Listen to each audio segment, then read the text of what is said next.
Welcome to our Talk with Ty City Manager listening sessions. We are so glad to have you here, those of you in the room in person, and we welcome those of you who are online streaming through YouTube.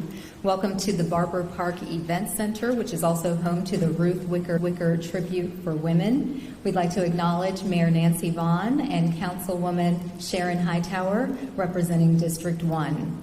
Just so you're aware, Barber Park is the home of our Tribute to Women, which is a standalone exhibit in North Carolina and one of the only in the handful of similar exhibits in the country to exclusively honor the contributions and achievements of women. So if you have not been to the Barber Park event space, please come out and celebrate these women who are on display.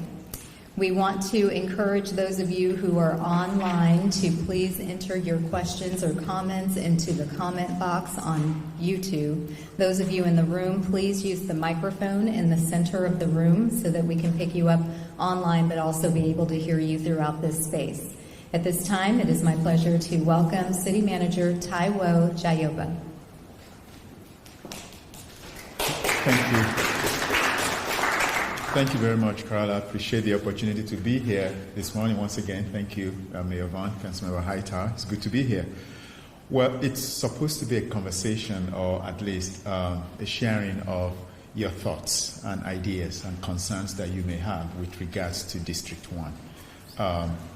But I'll be open to answering questions. Been doing that. This is the third one that we will do. And I'll tell you that there are some really... It's always great when you get to hear directly from people about things that they believe could make us a better city, a better environment. But it would be a missed opportunity if we were not doing this district by district, because not every district is the same. Not every neighborhood is the same. I always say that neighborhoods are the building blocks of a city.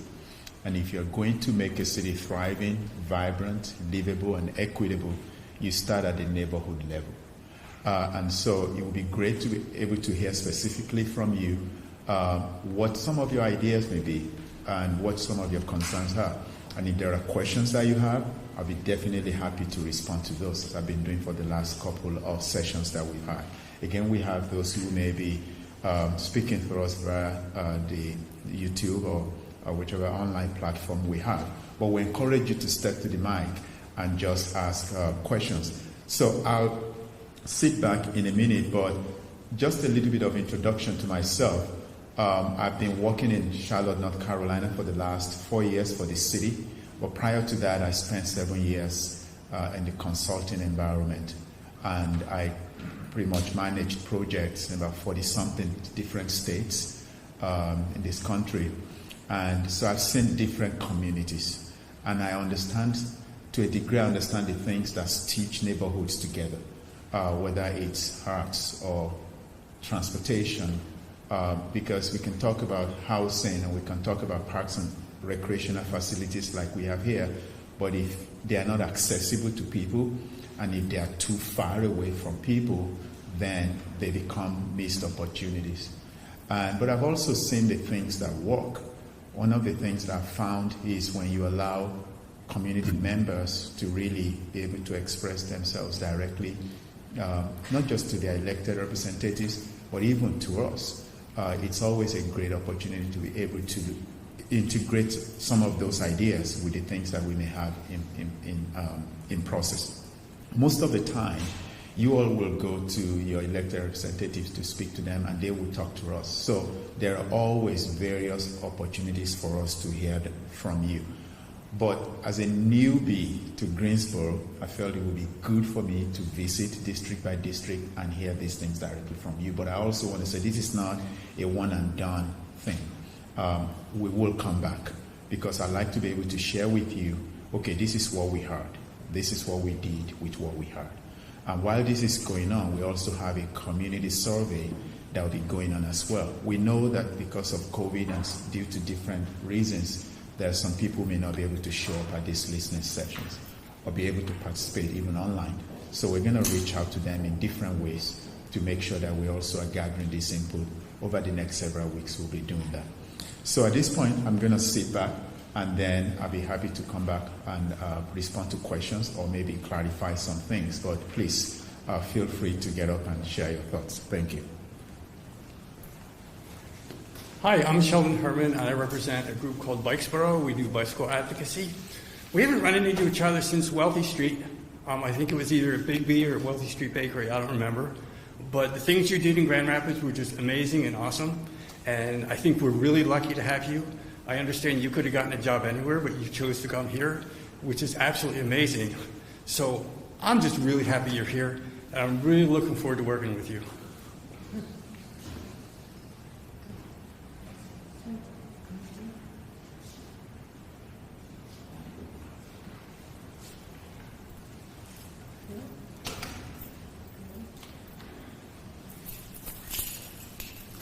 I'm short. Good afternoon, how are you? I would like to know how you would work to identify disparities in underserved areas, with particularly looking at city resources and how they are inequitably distributed. And what would you do coming in to look at that and make changes, particularly in East Greensboro? That's a loaded question, but one that's very relevant. So one of the things that we did back in Charlotte, which I understand we're planning to do here, is a disparity study. But it's one thing to do a study, it's another thing to actually implement the study. So when we launched the Charlotte Future 2040 Comprehensive Plan about 3 years ago, there was always a historical fact, right, that Charlotte was divided into two. So there were two cities in one. We can identify with that in Greensboro as well. There was the Crescent, where you have everything east, north, and west of uptown Charlotte, was where you have the most minority population, but also the lowest life expectancy, the worst quality of schools, and the highest crimes. And then you also have South Charlotte, where you have the most white population, the most affluent members of the community. And so that was there. But what I wanted to do first with that study was to do an equity atlas, what I call an equity atlas. We mapped the entire city and we put numbers on these things. How much do people earn from neighborhood to neighborhood, from geography to geography? How long does it take for fire services and police services to respond to issues in black and brown communities versus areas where predominantly white population live? What was the life expectancy between geographies? So we put numbers on all of those, because unless you put numbers, you really don't know what you really are addressing. Our GSO 2040 did not do that, but it did identify and admit and acknowledge the fact that we have a historically inequitable city and propose some ideas behind it. When we launch our disparity study, I'd like us to not just admit or acknowledge history, but actually put numbers to them like we did. That will allow us, when we start going through the budgeting process, what are the things that we need to address? One of the conversations that I've had with Councilmember Hightower is the whole notion of putting together an anti-displacement group or body that could give us an idea as to, we know that change will come, but when change happens, how do we make sure we don't displace seniors, or we don't displace people who have lived on this side of the community for so long, and their income is either stabilized or even reducing, but property taxes are still going to be there? How do we make sure that we protect and keep people in place? So there are ideas, but again, they are ideas unless we put money behind them.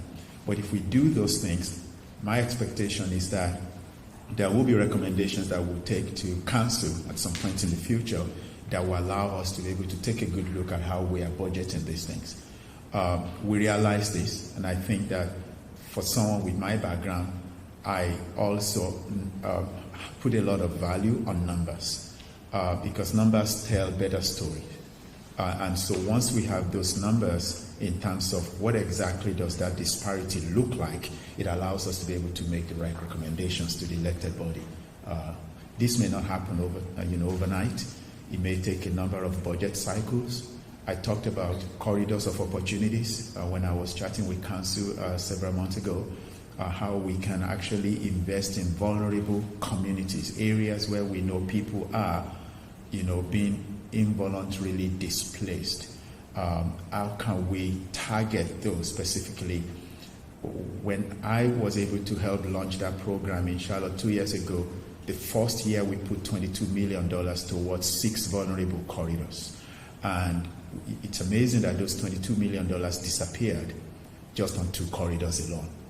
And so this current fiscal year, the city committed another $28 million and then asking the private sector to partner with us.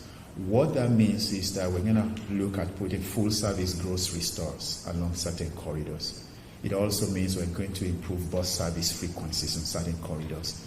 It also means that we're going to help to subsidize builders of affordable housing on some corridors.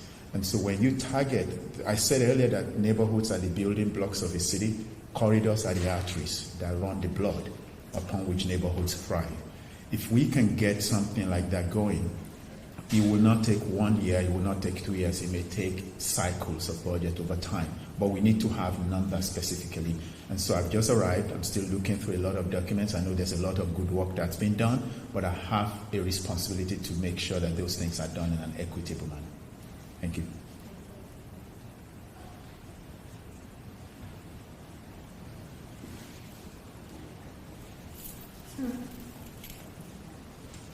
Good afternoon and welcome to the city again.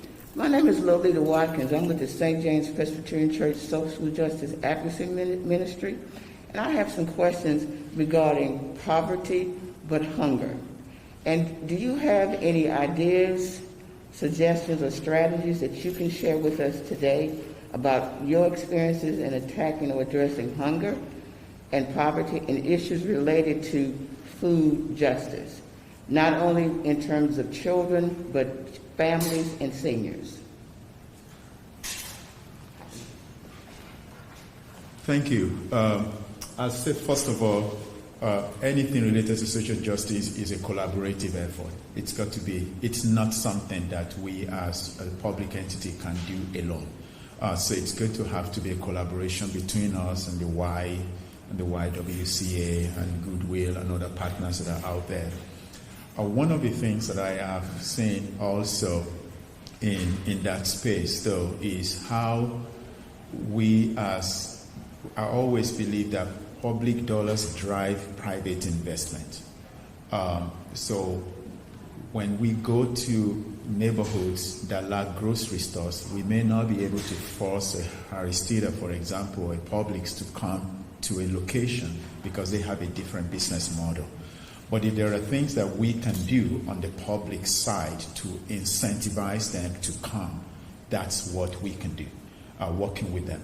But also making sure that our public transit system, in many instances, I think the average household in the United States spends about 23% of their income on transportation. That's a huge number. That's almost a quarter of your salary.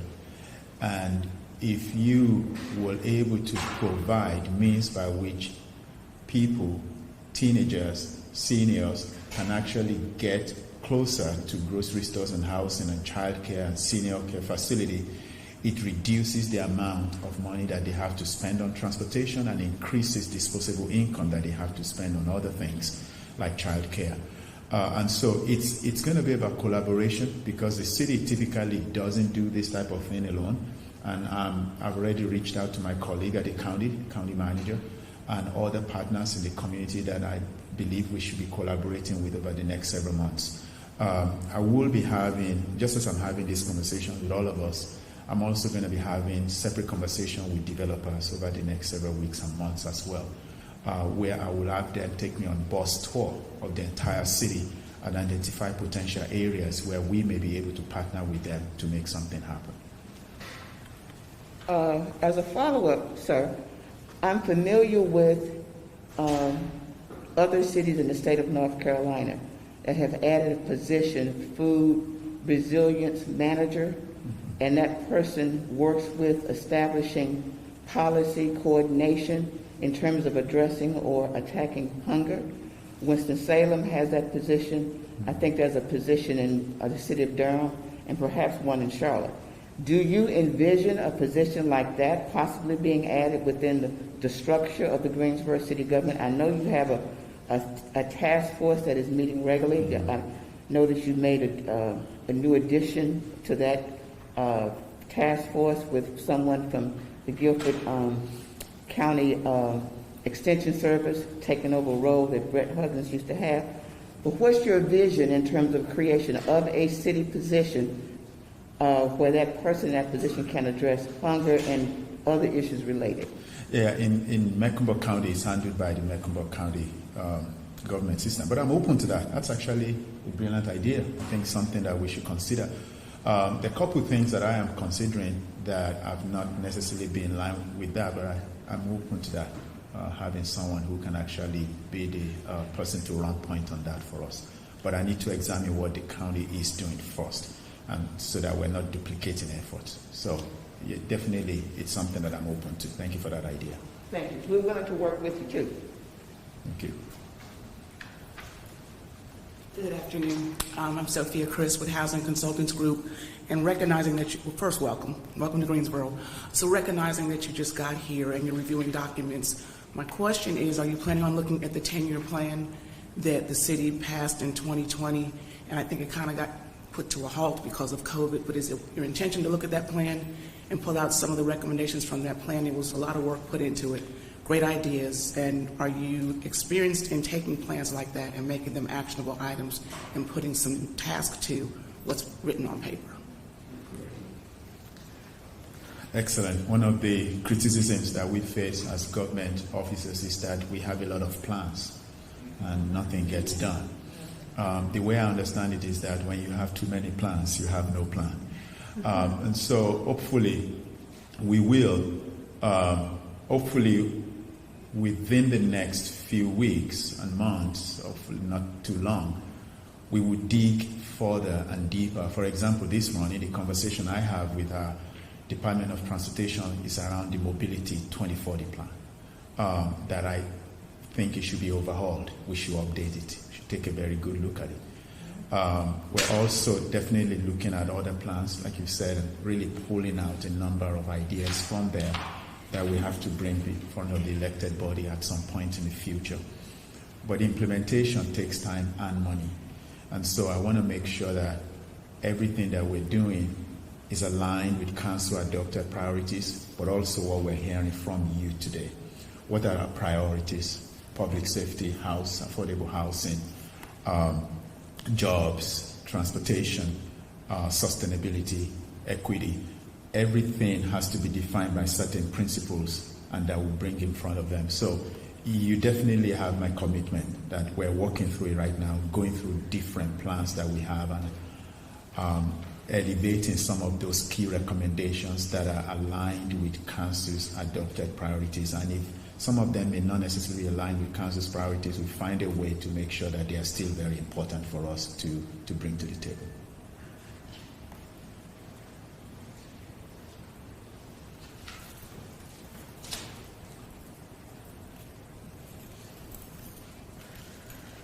Good afternoon, and thank you for holding this listening section, and welcome to Greensboro. I have a question concerning the comprehensive plan. In the social equity section, it talks about some of the disparities, and one of them listed is civic engagement, especially on the east side of Greensboro. So I wanted to find out what your thoughts are on increasing civic engagement on the east side of Greensboro. Wow. So this is my second week, and I think that's one question that I've had almost every day. People have sent me emails, and they've been speaking with Councilmember Hightower and Councilmember Wells. I've had that too.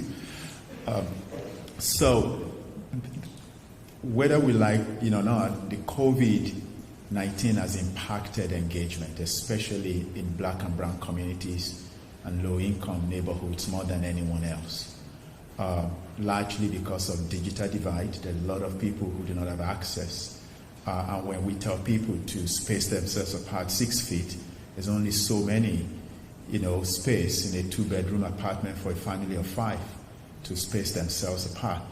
And so engaging communities of color in the last 2 years have been challenging. One thing that we did in Charlotte, which I believe other communities like ours should be doing, was when we realized that it was really tough getting people to come out like this, we actually did a drive-in movie theater style engagement where we had a big screen out in a parking lot, had about 500 vehicles drove in. Everyone sat in their vehicles, and then they tuned into a particular radio station where we made a presentation. And depending on the radio station they tune into, it could be Spanish language that they're hearing, or it could be English or another. And then on the screen, we were also able to get information out to them. You didn't need a cell phone to respond to a lot of those things. People were there. I think those are ideas. And we did it in one of the most vulnerable communities as well. So people came out. Some people brought their neighbors and drove with their neighbors. I think that as the pandemic wears out and we move on, we definitely will go back to the way things may be differently. But I definitely believe that we have to double up on engagement in Black and brown communities, largely because of that old digital divide, and because people also, during moments like this, sometimes, frankly speaking, people are at work, or people have 2 jobs, or they just are not able to even get the transportation or the childcare resource to be able to make time for engagement like this. So we have to go to them. However we choose to, radio, television, door hangers, bring them to a movie driving opportunities, we have to do that. I have found also that we started having some community conversations and realized quickly that the more affluent communities had higher participation, and the less affluent communities were they didn't. And even if they participated, they could only stay on for a short time. So we had to find ways to really start. I believe we mailed out about 300 and some thousand different mailers in Charlotte to every single household. I don't know what the number of households is in Greensboro, but we mailed it to 363,000 households in Charlotte. And on each of those mailers, we had a QR code for people who had cell phones, that if they were to take a snapshot of that, it allows them a widespread amount of information and automatically will come back to us at the city, so we're able to collate everything. So there are different ways by which you can do it. I have to definitely make sure that working with Gary or working with Carol, and the things that we're doing today in terms of how we're reaching out to the community, how can we be more innovative, especially when it comes to Black, Indigenous, people of color communities.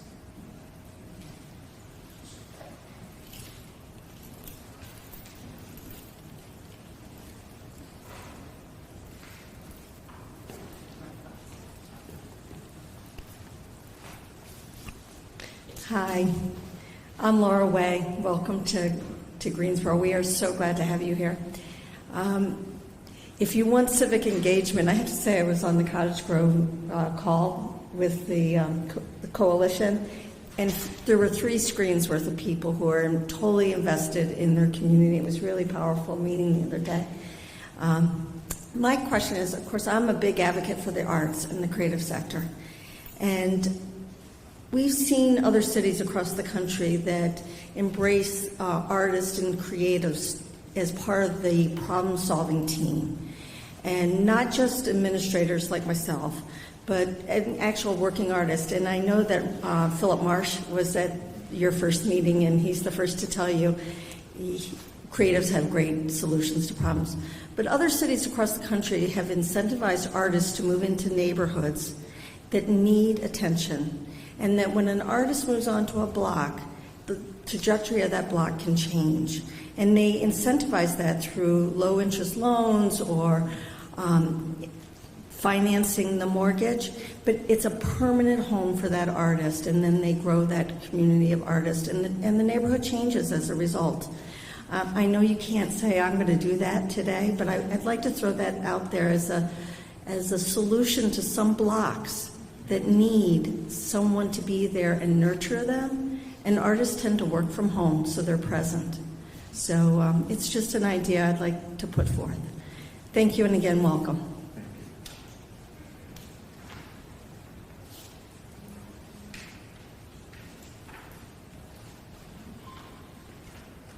Good afternoon. My name is Max Sims, and I know everybody welcome you to Greensboro. Let me be the first to welcome you to East Greensboro.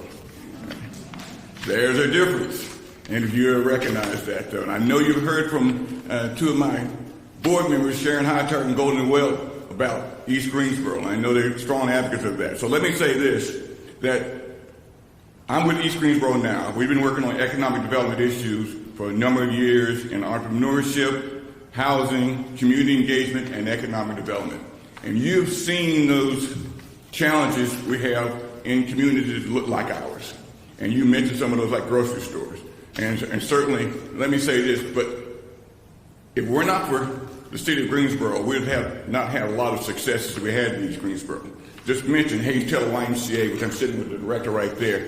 They jumped in and helped Hayes Taylor YMCA become a reality in East Greensboro. Gateway Research Park that was listed on this is a part of that. But if we look at some of the successes, there have been collaborations, partnerships that make a difference. And we just took a tour of East Greensboro with the Chamber of Commerce. And one of the things that came out of that, which I'm glad to hear, is how do we get people in East Greensboro to the jobs that are not in East Greensboro? Transportation. And we've got a good transportation system, but how do we make it more effective to make Greensboro a priority for our people here in East Greensboro? Transportation needs on that.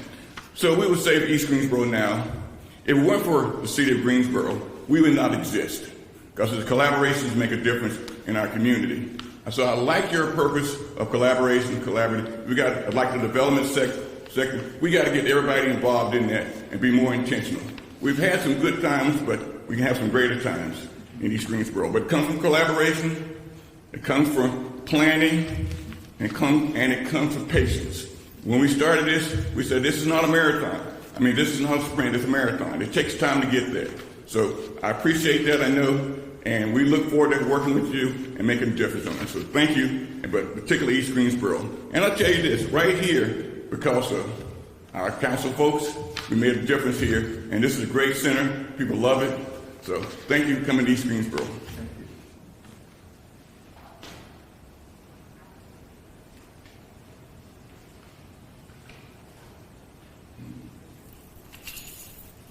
I'm going to come again. So I'm Crystal Black, by the way. I'm sure you will get to know me before long. I have a big question about accountability and where you stand on accountability with your staff, as well as the accountability on how funds are spent within the city. There are a lot of frivolous things done, in my opinion, and I think that there could be a better tune in on what needs are. I think that a lot of our nonprofit organizations that the city funds should be looked at on what results they actually produce. We traditionally kind of get caught up on names of organizations that make us feel comfortable, but are they producing, would be my question. The other question that I have on accountability would be with staff. I kind of have some neighborhoods that we organize together. Non-responsiveness has been an issue. Lack of response, slow to respond, general kind of lack of content with answers. Those type of things are the struggles that we've had, I know, in the past 2 years. So I would like to hear, as a leader, this will be your city, how you will manage those and hold people accountable, particularly your staff, and with money going out to those nonprofit organizations. Thank you. Thank you.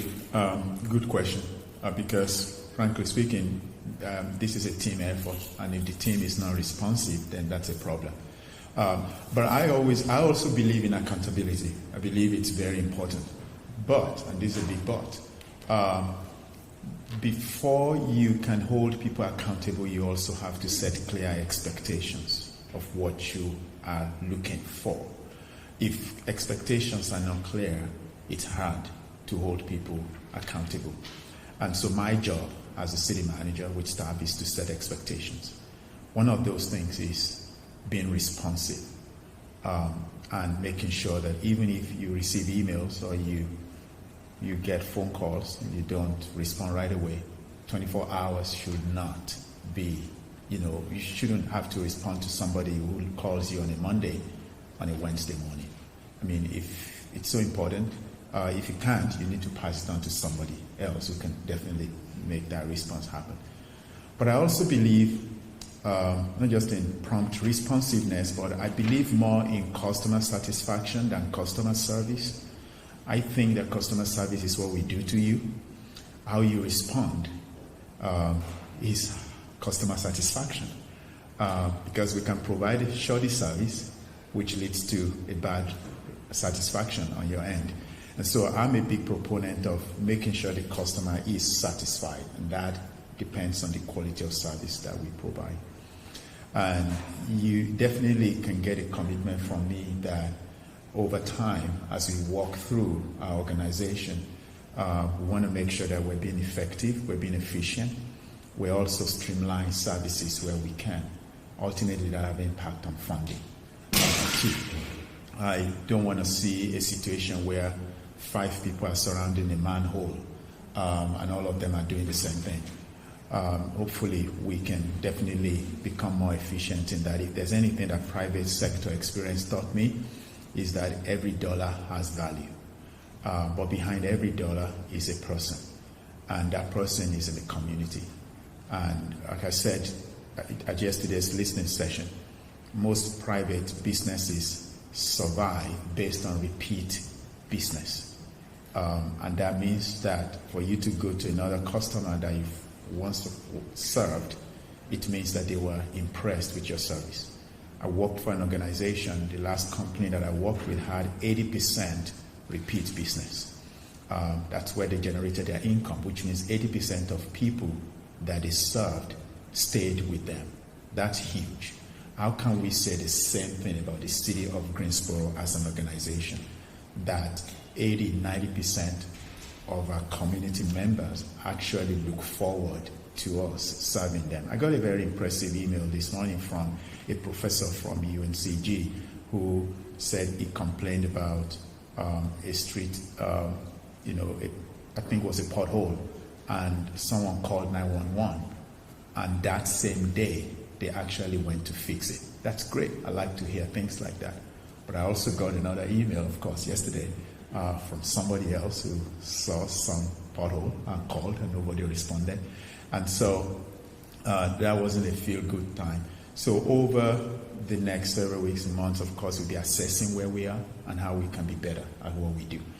With regards to funding, ultimately that's council decision in terms of approving our budget, but it's my responsibility to provide in front of them a budget that will really meet goals and priorities and that allows us to still have a fund balance that is something that is worth it. Right now, of the cities that we compete with in the state, our fund balance is the lowest. It's roughly at 15%. I know council has a goal to stay there or get it to be better. My goal is how can we be better? It all depends on how do we focus what we spend on our priorities in such a way that we still have enough to be able to do different things that make our community go forward. I will also be very, very big, frankly speaking, I'll be bullish on if we are giving funding to an organization and we are not tracking how they're spending it, or we can't hit, there's no metric for success. That's a problem. We should not throw money at problems, we should throw money at solutions. And so if we have organizations that we give money or we give grant to and we're not able to really see how is that affecting people's lives positively, then we'll have to assess whether that's an investment that's what it may not be. The problem may not be with the organization, it may be with the vision. And so maybe we need to kind of look at that clearly. So there's a lot that I've said over there. So in the next several months, several weeks actually before the budget goes to council, we'll be assessing how what we present in front of them and how to make sure that we are achieving what priorities are set before us. Part of the reasons we're here today and the other sessions that I'll be having is to hear things like that from you, so that we make sure that we are in sync with council leadership and also with community desires.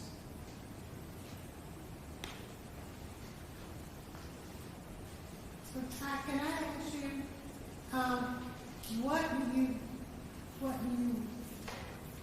you've got a goal, I think, to do things in the first 100 days. Yes. So what do you expect to have accomplished by the end of those 100 days? Wow. 100 days minus 2 weeks. And counting. So this is one of the things that I hope we can achieve within 100 days is I want to go through every council district and meet with people person to person, but also in that period have a community survey, and also in that period do some ride-along with our fire department, our police department, our neighborhood development department. I want to also make sure that I meet with the different key stakeholders. It's really more of an exploration in the first 100 days. I will be over-promising if I'm telling you that we will do anything tangible in that period. It's really going to be a lot of discovery for me.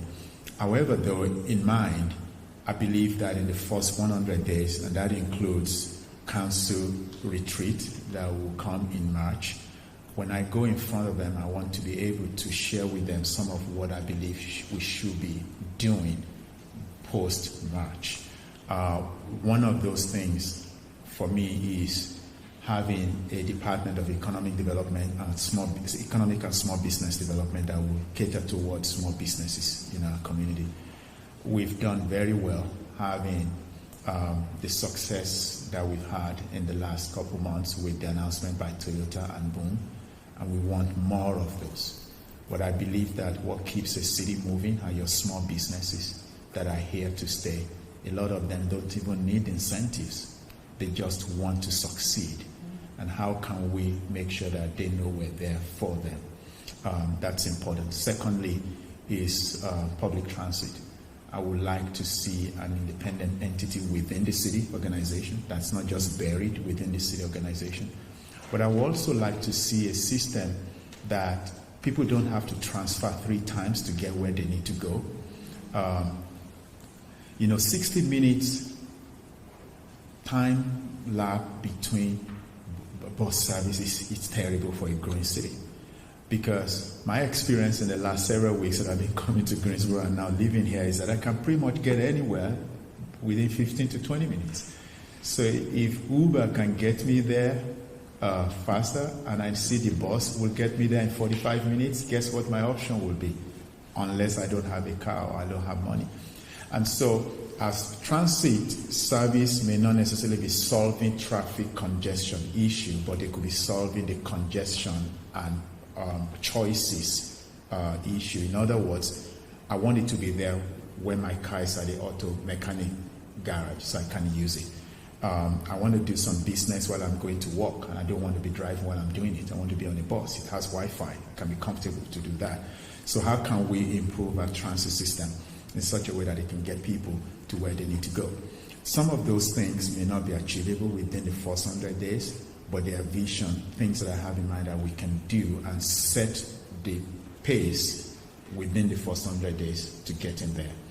And then last but not the least is that within that 100 days, I'm also meeting with different department heads within the city. Question, of course, for them is how they are doing their business currently, but also what are the things that keep them up at night? What are the problems that they may be facing, and how can I be of help as the manager? And also, what are the challenges that we're dealing with that, maybe it's something of our own doing that we can actually fix sooner rather than later. So having external meetings, having internal meetings, all of those things are going to be achieved in the first 100 days, and that will set us on the path to, when I come back to do another listening session, hopefully in another 10 months or so, I want to be able to report back to the community some of the things that we've achieved in the first several months, and then set a path forward towards next year. hope that answered the question. That does. It does. That's a lot. It's a lot. Yeah. Well, we've got it. Yeah. Thank you for being here. Welcome. Thank you. I appreciate it. We've got a good team, so I think that we can do it. I'm glad. But I will say, I'm going to answer this question. I just kind of. Okay, so I want to talk about the things I'm specifically here. Every day in Greensboro, bicycles and pedestrians are being run over and killed. It's really a war zone out there if you're a bicyclist or a pedestrian.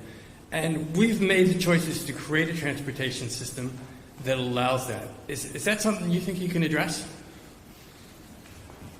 Yes. Prior to me coming today, I was on a call with Representative Manning and also representatives from NCDOT with regards to the bipartisan infrastructure law and some notice of availability of some funding opportunities at the federal level.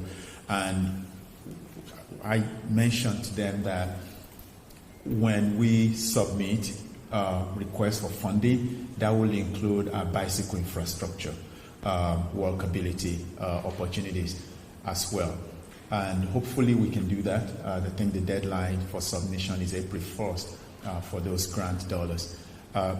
If you want to have a city that thrives and that's vibrant, the focus cannot just be on one means of mobility. It cannot just be the vehicle, and it cannot just be on public transit.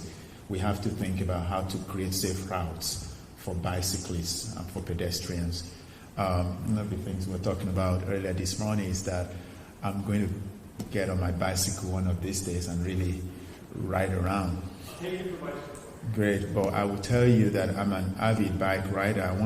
Bicycle rider. One of the things that I find very interesting and very disconcerting for me is when you're riding and you have to keep looking back and looking behind you because you don't want to get hit. I do 25 miles easily, and I will tell you that 50% of that time you spend it looking behind you because you don't want to get hit. And I think that if we want to be a city that encourages people to use their bicycles, there's got to be a way. And I believe that Greensboro is better than most cities, frankly, but we can do better. Once we complete our Greenway downtown, I think once we expand that also beyond, I think that a lot of people, instead of putting their money toward buying vehicles, will actually buy bicycles so long as walk is not so far for them. And there are other means by which they can get there. The same thing with walking. If sidewalks are not wide enough, they pose danger to people. And if they're non-existent, there are also challenges. So one means of mobility cannot fix the problem. It has to be multiple. And I believe that the GSO 2040 talks about that as well. Yes, sir. No, you wanted to say something? So I'm a student at North Carolina A&T, and ever since I've been there, I've interned for the North Carolina A&T Real Estate Foundation. And I've seen firsthand their efforts to, redevelop the area and stimulate growth. And I know you mentioned that you were working with private developers. I was wondering, how do you plan on incentivizing those developers to actually invest in different areas in East Greensboro? And how do you plan on making interest align? And also, how do you plan on partnering with institutions like A&T to act as a catalyst for the area? Really good question. So there are different ways we can incentivize developers that don't have to do with putting money up front. One way by which we can do it is to reimburse permit fees for them, especially if they're building. Usually when developers build, let's use housing as an example, they build housing, everything that we charge them up front, they end up passing it on to the buyer or to the rent, and the buyer may pass that on to the renter. So sometimes one way to reduce that is once the certificate of occupancy is issued for a development, we can reimburse some fees. That will drop how much a particular unit can be sold for or can be rented for. Maybe not significantly, but enough. Another way is we've usually talked about what we call bonusing, which means that if you build if you're allowed to build 4 stories, for example, and we give you permission to build up to 6, we will ask if you could devote a percentage of the top 2 to affordable housing, or if you don't build affordable housing, that money you can pay in lieu of building it, and that money can go towards a housing trust fund, and then the city can use that. But the use has to be in the same area where that fund was generated, say East Greensboro, for example. So there are creative ways by which you can, and frankly, I'm looking into that right now with our neighborhood development. I brought up the idea of land banking, which sometimes developers and real estate people are not totally comfortable with. But what I mean by that is that there are publicly owned lands that are excess, that we are not using for anything. Maybe 2 acres here that the city has, or the school district has 5 acres there, or the county has 2 acres over there. When you cobble all of those things together, what I found is that most of those excess lands are usually in vulnerable communities. And if you cobble all of those together, you can actually make a deal with the developer to build on those. Because when you own them as a public entity, you can dictate what you want on them. And so, again, that doesn't include putting cash up front. It's just about assembling land and working with the developer to make something like that happen. I've seen it done in different places. I've been involved in a couple of those myself. And I think that with A&T having the distinction of being in East Greensboro, and I know that they're working on some development right now that we're partnering with them on, I think we want to see more of that. What I like to see also, though, is that when you build affordable housing units, that you don't concentrate them in one part of town. That's very important. So if you build affordable housing, I like to see a secondary use attached to it, such as maybe daycare or grocery store or bank or some office or commercial development, so people can actually live in the same environment where they work.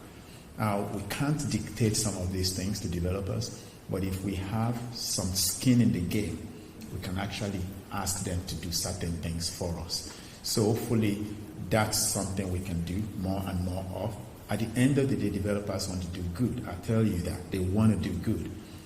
What makes it sometimes difficult is our own regulatory process that makes the work very difficult for them. So in an effort to bypass some of our regulations, it appears that they are not trying to do the right thing. But if we work with them, and in some instances maybe relax on regulations where necessary, and also work with them in terms of incentive, I think that we can actually get where we want. Now, 10 units may not be enough, but over time, as we pull things together, we may be able to get to our goal. So hopefully that helped to answer your question. Thank you. Good afternoon. I'm Larry Burnett. I work at Hayes Taylor YMCA, and I want to welcome you to Greensboro as well. You did mention something about the transportation system, and I think everyone kind of understands that there's a tremendous need to have adequate transportation, both public and private transportation in the city. I also want to encourage you that there may be a tremendous opportunity for us to fix the issue with child care. What we're finding out is that many of the parents are not seeking full employment or part-time employment because of adequate child care and inadequate child care. And part of that was kind of born out of the fact from COVID-19, where parents were home or they had another sibling who might have taken care of a younger child, and now they want to go back to work, but they just can't find adequate child care. We're attempting to fix some of that at our level, but we'll need a bigger focus to be able to fix it in the city of Greensboro, because we all have waiting lists, and we have families that need adequate child care. So I would encourage you to look at that, and I'm willing to do whatever I can to help in that process. And then the second thing I think that's really kind of bubbled to the top is the number of young folks who are in school or graduating from high school who don't necessarily have a plan to go on to college. I think it's a wonderful opportunity for us to look at them in the way of developing a robust workforce development program to handle some of these good paying jobs that are coming to Greensboro. But the window of opportunity is real short, because we have to capture them now and let them know that these jobs that are coming are going to pay good, and that we can train them in 6 or 8 months to be able to go out and get those jobs. But it's going to take a different mindset to be able to do that. And I think it would help us in many ways, because it would give them employment. They would be here in the city. There'll be tax dollars and investment here in the city. And it gives them something to do rather than leaving the city, because many of them are leaving and moving to other places, and we can do that here for them. So I would encourage you to do that. I know you have a plate full of stuff to do, but that would be something that would be great return on investment. Thank you. I know that we're almost at our time, but one thing that I'll say is when we worked on the Charlotte Future 2040 Comprehensive Plan, there was a provision in that plan which I pushed very hard and became very controversial also quickly. But I still believe that is the right thing to do. You might have heard of it. It's called community benefits. The idea behind community benefits is that if a developer is putting something together in an environment, there should be some benefits that go to the community that will live immediately in that area. One of those being childcare. If you're not providing affordable housing units, perhaps create a space for childcare facility in that environment, or even a bank, so that people who live there don't have to travel 15, 20 minutes away to still address those things. It became controversial quickly because a lot of developers feel that it doesn't work for their pro forma. But I believe that if we start at the beginning and have the developer, and having this conversation and say, you want to put 300 units of housing in this place, you know that there will be families who live here who have kids who need to go to childcare. Can you also include daycare facility as part of that? And somebody in that community could run it. And so that's something I like to explore. It's been done in a lot of American cities, successfully too. And most of it are happening in communities of color, where the need, in my mind, is the greatest sometimes. And so that may be one way to address that. That may be one way to address the issue of food deserts. That may be one way to address the issue of full service banking, because in some communities of color, all you find is ATMs. You can't even find a full service bank. And so how do we bring the notion of community benefits into development, working together with the developer at the very beginning so that they're not blindsided when we're bringing it up? Hopefully at the end of the day, it's something that we can introduce here at some point, because it is happening, and if it's not happening, it will happen. And I think that it's best to address it proactively. Thank you. So I'll hand off to you.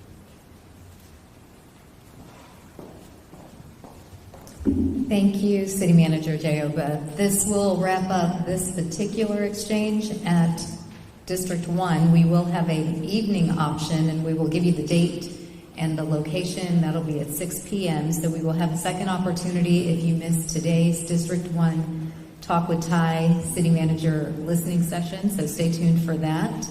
If you are wanting to just be on tour and visit the other district listening sessions, the next one will be Tuesday, February 15th at 12 p.m. at the Kathleen Edwards Library, and also Wednesday, February 16th at 12 p.m. at the Griffin Community Center. If you are here for the first time, please take a moment to walk around the corner and look at the Ruth Wicker Tribute for Women. For those of you online, make your way down to Barber Park Event Center at your convenience and enjoy that very exclusive exhibit that we're so very proud of in Greensboro. Thank you for joining us, and we'll see you next time.